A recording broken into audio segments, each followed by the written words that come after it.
नाज़रीन TV breaking news आवाज़ share करालू नंगर Parker खां नंगर पार्कर भरिसां चोरन के बाहि लगण जो अफ़सोसनाक वाक़ियो पेश आयो है।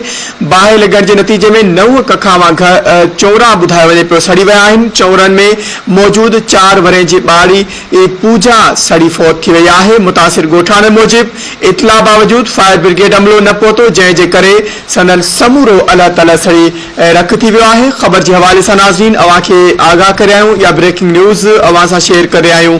नंगर पार्कर खां नंगर पार्कर भरिसां चोरन के बाहि लगण सबब जो अफ़सोसनाक वाक़ियो पेश आयो है। बाहि लगण के नतीजे में 9 कखावा चोरा सड़ी रख थी विया आहिनि। चोरन में मौजूद 4 वरे की ॿारी पूजा पिण सड़ी फौत थी वही है। मुतासिर गोठाणन मूजिब इतला ते फायर ब्रिगेड अमलो न पहुतो, जैसे करे संदन समूरो अल्लाह तला सड़ी रख थी वियो है।